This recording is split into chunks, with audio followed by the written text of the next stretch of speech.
Well, good afternoon, everyone. Thank you for coming to the workshop.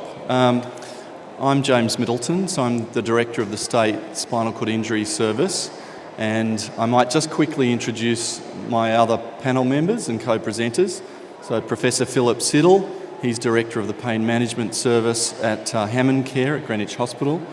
Jenny Johnson is the Manager of the Pain Network at the Agency for Clinical Innovation, and Lyndall Caddy is a Senior Physiotherapist with our Spinal Outreach Service and also doing research at the University of Sydney. So in the next half hour or so we hope to cover some of the key aspects of understanding types of pain, some of the mechanisms that underlie chronic pain, but really spend most of it really talking about how to manage pain, how to support your own self-management, how to develop a pain management plan and communicate that with your doctor and treating team, and I guess focus on the development of a number of resources that are available through the Agency for Clinical Innovation.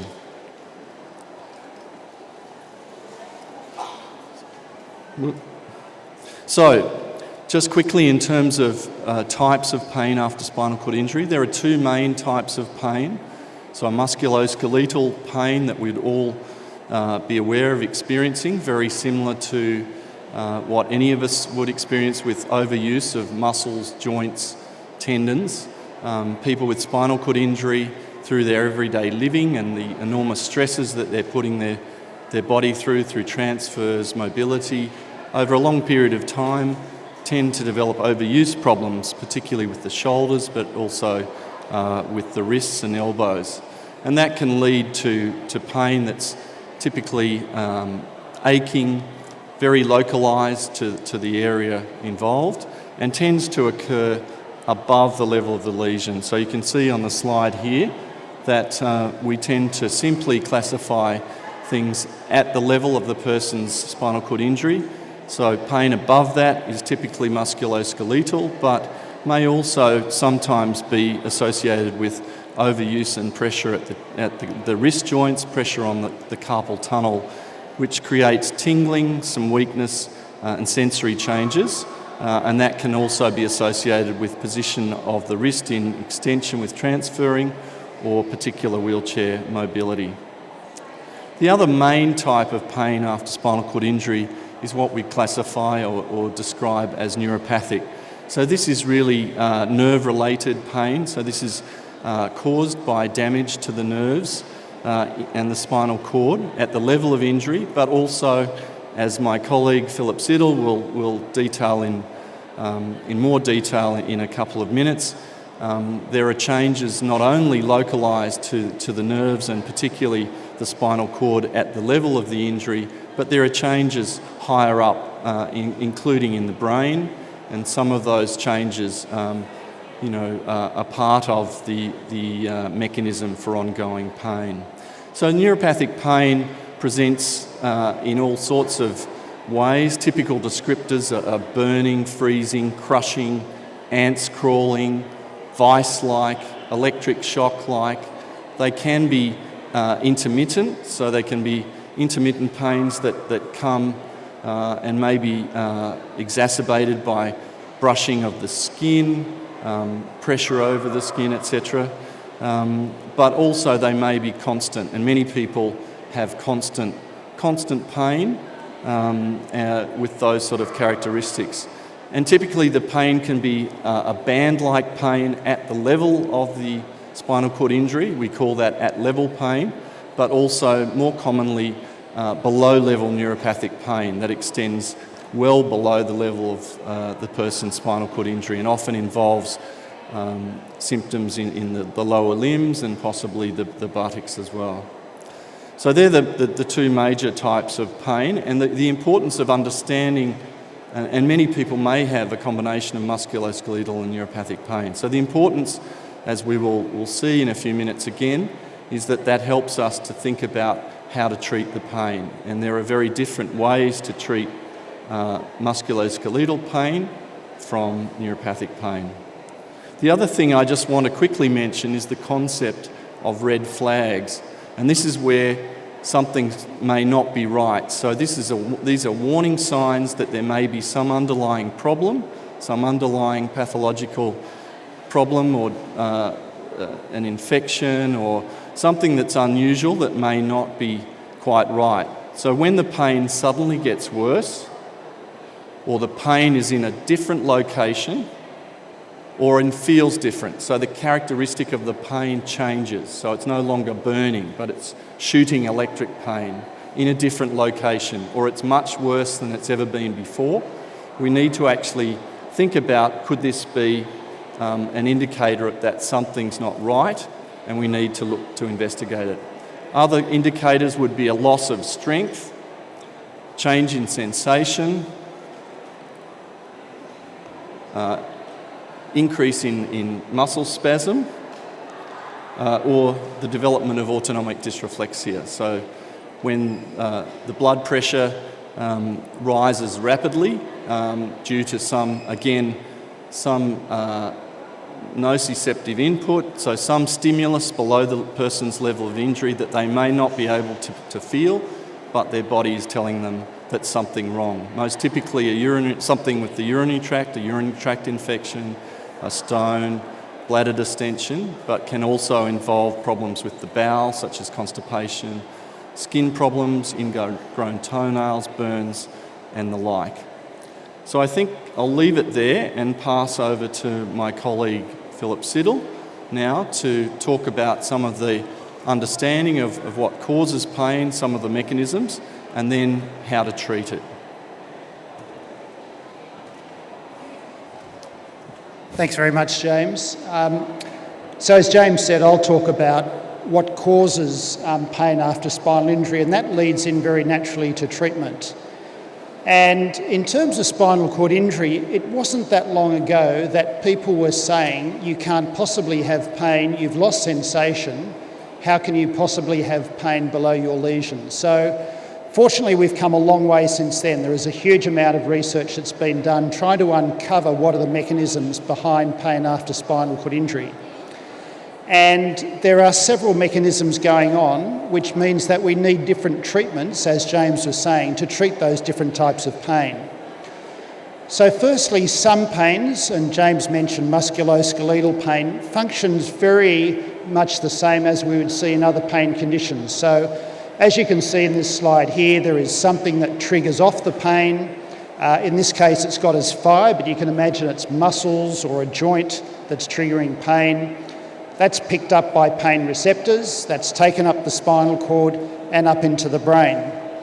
And that's a fairly straightforward way of seeing pain.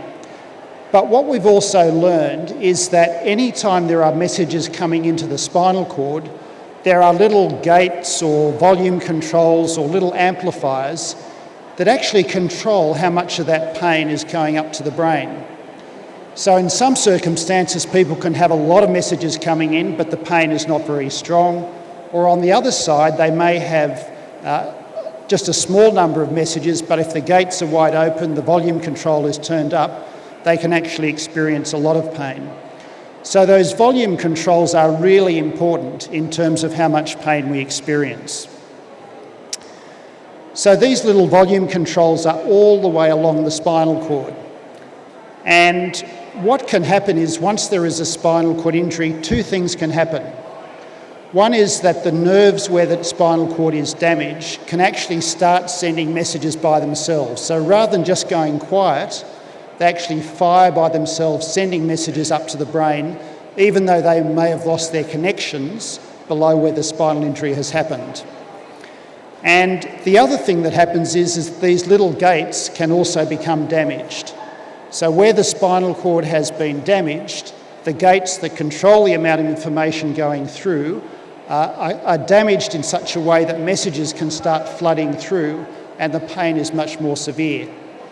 So they're the two main reasons why we get nerve pain. James talked about neuropathic pain, what we call neuropathic pain, which is due to damage to the spinal cord. And there are those two mechanisms that seem to be important. One is that the gates are damaged, and also that the nerves start sending messages by themselves. And that helps us to understand why people are getting pain, even though there are no messages getting through. So the fact that we have these gates through the spinal cord leads us into treatments. And the good news is that even though the gates may be damaged where the spinal cord is damaged, there are gates higher up that continue to control the amount of information that is getting through. So no matter how high the level of the injury, there are gates higher up that can be closed, which can be used to try to turn down the volume of the pain. So many of the treatments that we use, and some of them we'll talk about this afternoon, so for example, exercise, relaxation, medications, what they're trying to do is to try to close those gates, stop the messages getting through, and reduce the strength of the pain. So what I'm going to talk this afternoon is just very quickly about medications. And of course that's one of the first things that we turn to when we're trying to treat pain after spinal cord injury. And there are three main types of medications that we use. One is anticonvulsants, so people may have heard of Lyrica or pregabalin, gabapentin. These are anticonvulsant, anti-epileptic medications which actually stop the nerves firing. I was saying where the site of damage occurs, sometimes nerves just send messages by themselves. These messages try to turn off or slow down that firing from the spinal cord. We also use antidepressants a lot, not because people are depressed, but because they actually help to close those gates that I was talking about in the spinal cord and reduce pain that way. And then the third group that we use is the opioids. And there's a lot of debate about this, which we can talk about when we have questions.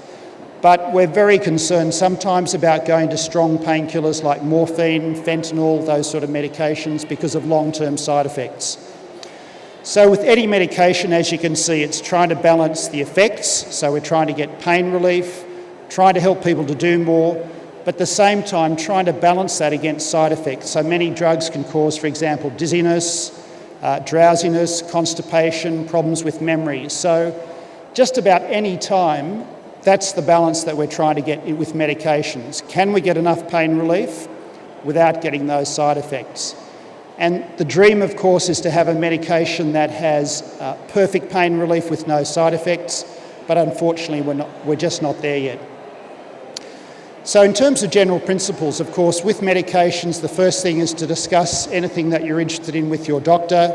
It's important to identify the type of pain because that's really important in terms of which medication you use.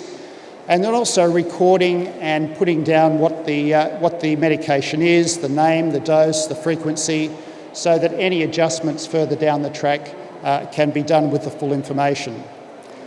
So that's a very quick run through in terms of medications. There is obviously a lot that we can talk about and other medications that are available, but they're the three main types that we use. And just to give you an indication, about 1/3 of the time we can get 50% relief of pain. So sadly, with the medications that we currently have, a lot of the times we simply can't get good pain relief. And so that sort of leads into where we're going next. So Jetty is going to pick up and talk about exercise, but there are a number of other strategies that we also use to help with pain. So I'll finish off there and hand over to Jenny. Hello everybody. I guess everyone's here because they have pain. And we're on the next slide, hang on. Okay, so, and regardless, as Phil said, of where the origin of the pain is, we perceive it in the brain. And it's not really a sign of damage unless you have a red flag, as James was talking about before. So, and we've also heard that medication isn't the magic bullet that we would all hope for. So what else is there? I guess the science really tells us that the best thing that we can do is learn a self-management approach. And what does that mean? It really means using a range of healthy lifestyle approaches to try and dampen down or close those gates, as Phil was referring to before, in the nervous system. So I'm going to just quickly cover physical activity and psychological strategies, which are two approaches we can take to try and manage pain in our daily lives. And again, there isn't a single solution to managing pain. We encourage people to try and adopt a range of strategies that they can pull out in different situations to manage their pain. And it's also a case of learning and practicing each of these strategies on a daily basis, because again, there's no quick fix to any of this. We need to learn to try and incorporate these strategies into our daily lives. So what about physical activity then? We know sometimes that we get mixed messages about physical activity because, you can exercise in the wrong way with the wrong equipment. You can exercise in the wrong environment. You can do too much activity, general activity altogether, and then come home feeling like every joint's aching, neuropathic pain's really bothering you, and it's kind of a negative message that tells you, well, perhaps I should be doing less today than I did yesterday. And so many people find themselves in a situation where they wind down their physical activity to such an extent that they're not doing much at all. So really we need to think about the environment that we're optimising, the environment that we're exercising in, and thinking about what kind of equipment we need to reduce strain on the joints and muscles, and pulling in some help from our allied health professionals to assist us with that when we need it. But gentle, regular activity every day is important and a really good strategy, and ideally including elements of stretch, so lengthening the muscles out, building the muscles up in their strength, and some level of fitness in every day. And to really make the most of that, we need a plan so that we don't do too much and have what we call a boom and bust cycle, doing way too much and then crashing and burning for the next few days. And of course, everybody will fall off the wagon every now and again, and you'll have a flare-up. And so we need to learn how to manage that and approach that. So I'm going to share with you now a quick video that one of our clients that we've been involved with, Sue, she's going to share her stories with you about how she's learnt to apply these approaches to her everyday life.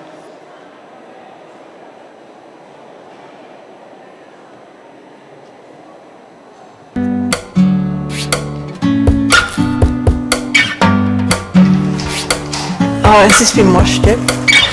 I'll give that a bit of a wash. The most important things to me are to be able to live my life with my husband Jed and enjoy life and get out and experience the things that I have always enjoyed in life and explore new things and not be inhibited by a serious pain condition and not let that control my life. I want to be able to just, be free to do what it is that we want to do together.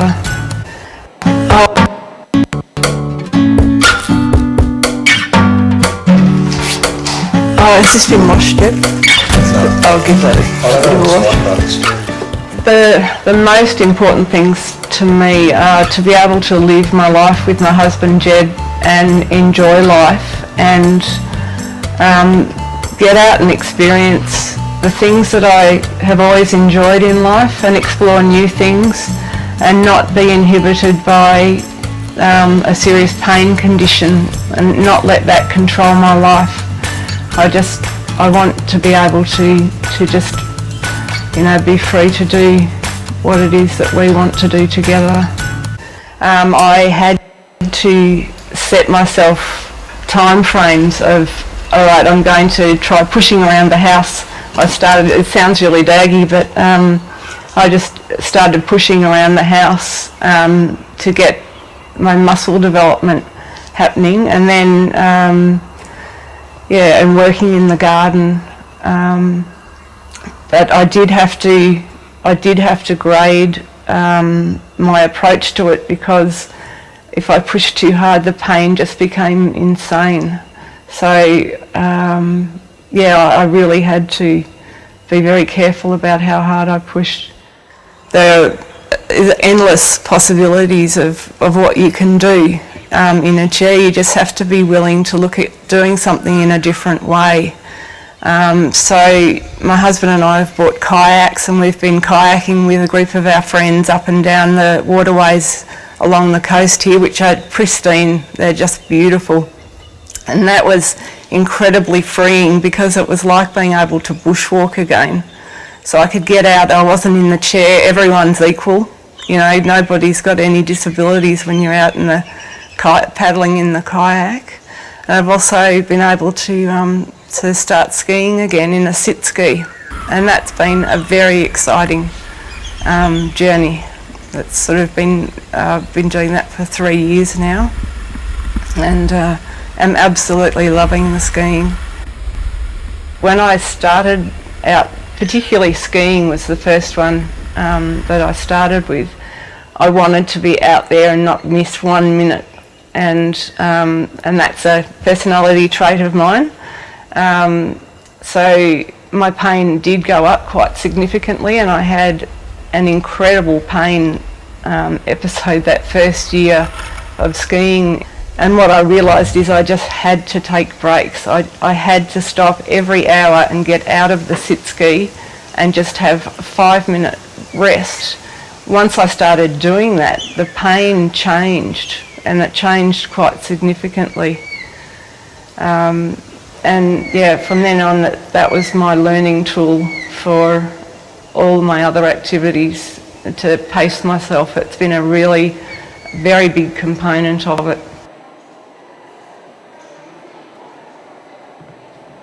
So let's start that again.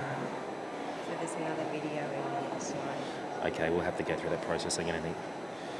Okay, so this one.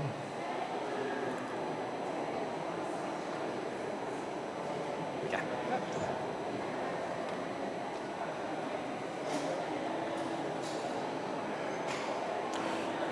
So you've heard how Sue used her strategies of setting goals and activity pacing and managing a flare-up, and it was just a quick snapshot to give you an idea of what can be done. But I would encourage you, on your seats you've got a little pack of resources, and this video comes from the resource that's on the very front with the Pain Management Network.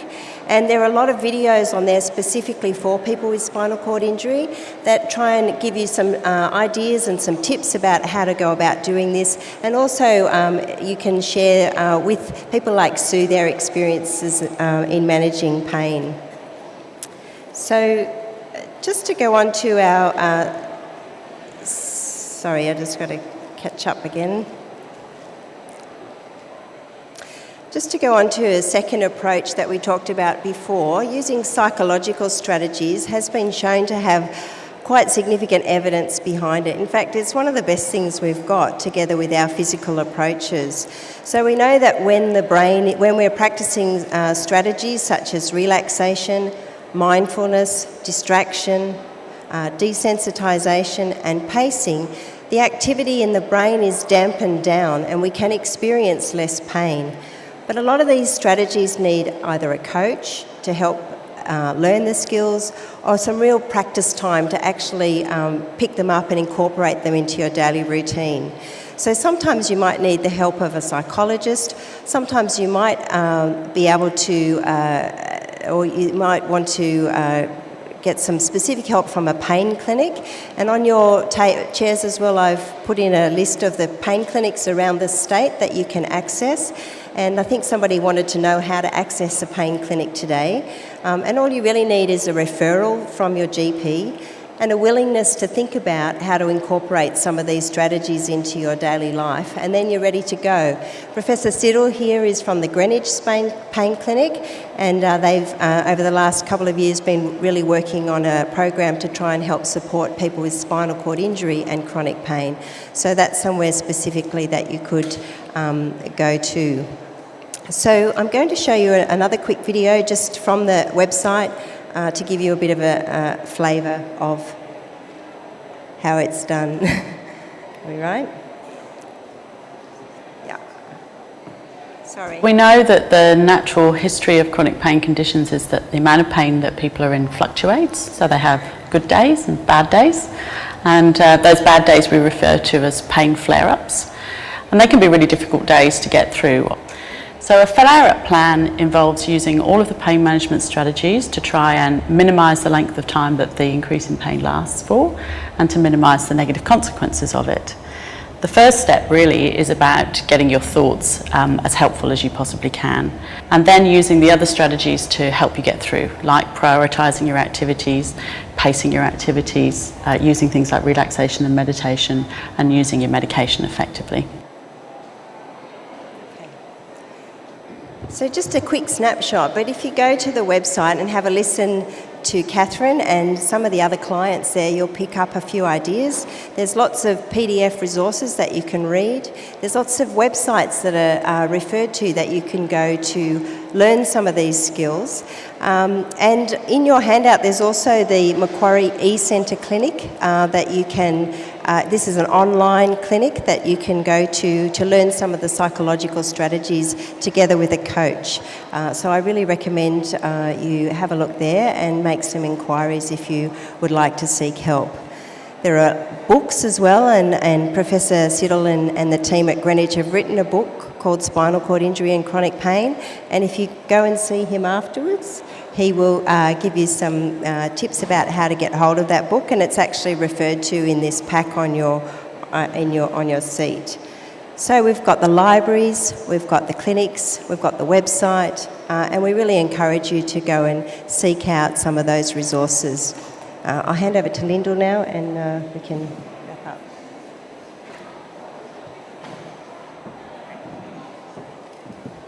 Hi everyone.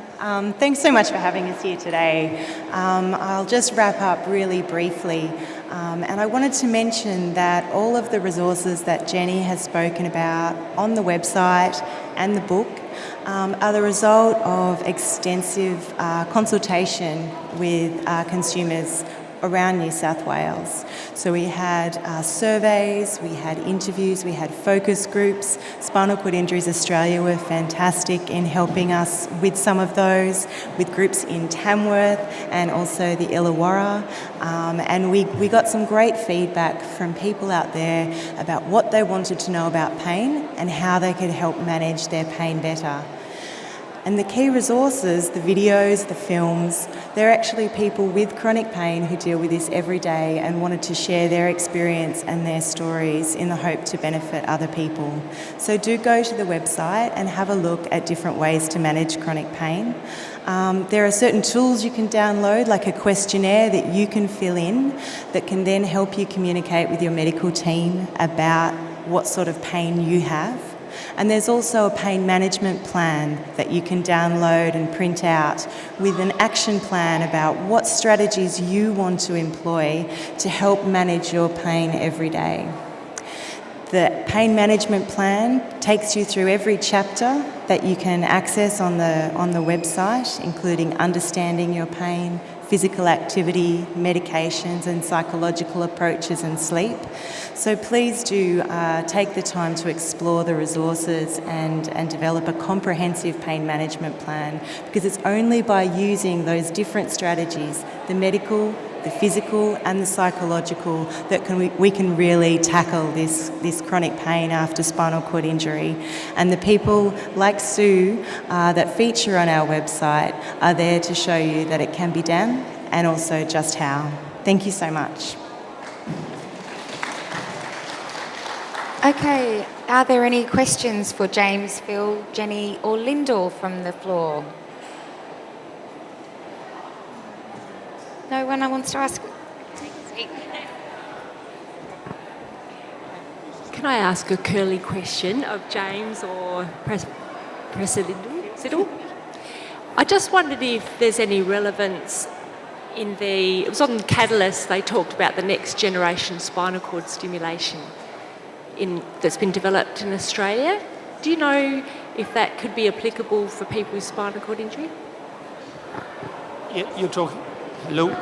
Yep. You're talking about the stimulators that have been trialled at Royal North Shore Hospital, is that right, with the... I think that's right. John Parker. Yes, that's right.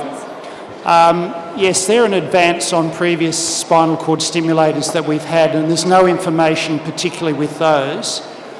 But the information from spinal cord stimulator trials that have been done before is that if somebody has a complete spinal cord injury, then generally they don't work at all. If a person has some sensation below the level of their injury, then there is more chance, but it's still uncertain. So in most situations, you would go and have a trial. Usually have a 5-day trial to see how it goes, and then go from there. But unfortunately, with complete spinal cord injuries, the results are pretty bad. Thank you.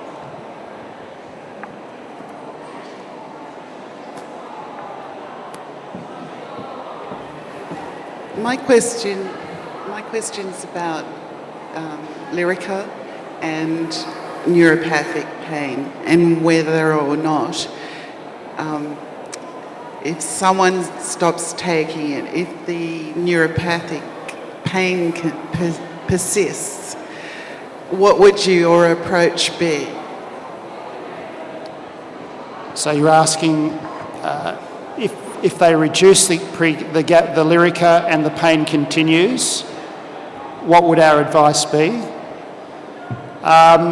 If it wasn't helping before, I would suggest looking for other strategies to help with the pain.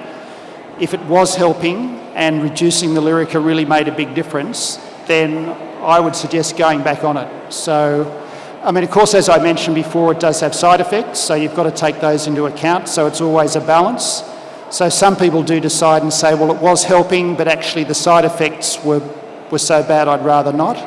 And so then again, it would be looking at some other strategies. But as with other medications, it's really trying to get that balance between whether it's helping and what are the side effects. Does that help to answer the question? Yes, it does. Also, you were talking about opiates. Now, some of us can't take them, and so drugs like tramadol are being used. What are your views on that? For us, generally, opioids are really the last choice, and we're becoming more and more aware of the side effects. And so we're trying to discourage people using opioids, even fairly small doses, and trying to use some of the other skills and strategies that we're talking about this afternoon. So the problem is, even if they work well, it's usually only for a short term and people become tolerant. So it just becomes less and less effective over time. So even in those situations where it is effective, we still try and minimise the dose, even get off completely, and try to bring in some of these other things that we're talking about, because in the long term, they're generally much more effective than the opioids.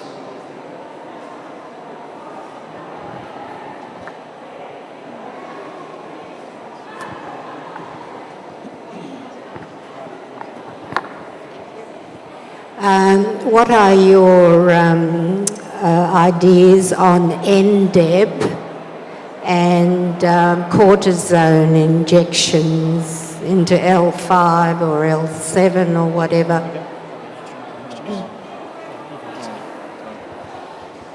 So NDEP is one of the antidepressants that Professor Siddle was mentioning. There's a number of them, but that's a particular trade name for a very commonly used medication, amitriptyline. There is actually quite good evidence for effectiveness of amitriptyline in other pain conditions, more related to peripheral nerve problems than central problems with the spinal cord. But it certainly can be a useful adjunct. We tend to think of it not as a first line, but as possibly a second line adjunctive agent. But again, and only in lower dose than you would be using for the treatment of depression. And it can be quite helpful for helping with sleep, so it's given at night, so there can be some nice trade-off benefits for using it. But in terms of the injections, again, I guess the injections would be targeted very specifically to inflammation of a particular joint, where there's some thinking that might be providing the stimulus or the trigger, making a bit like the slide about red flags, that there might be some underlying stimulus coming from perhaps one of the joints at the back of the spine there, where the spine, two of the spinal vertebrae join together. So that can be possibly helpful. Sometimes we use a technique called posterior rhizotomies to actually target the nerves to those little joints as well. But it will only be effective if there is some underlying problem there, and every case is very individual. How often are you supposed to have cortisone injections when it's safe? You know, how many months in between, would you say?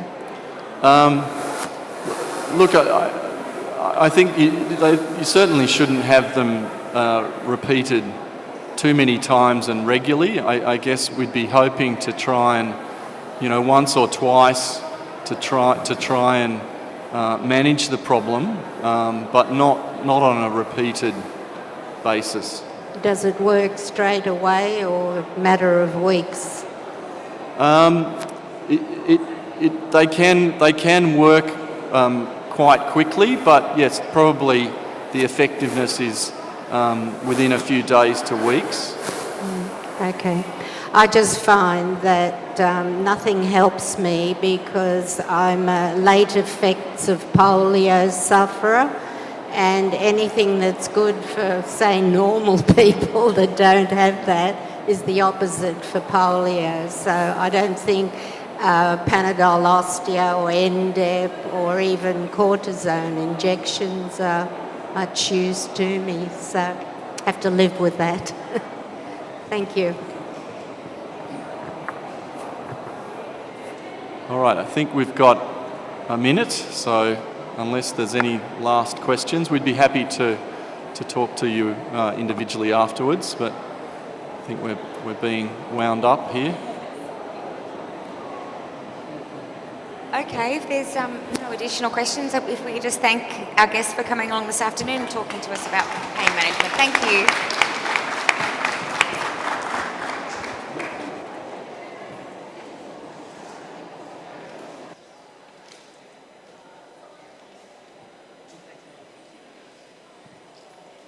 Great, thank you. Nice grab. Yeah. A nice grab. It was good.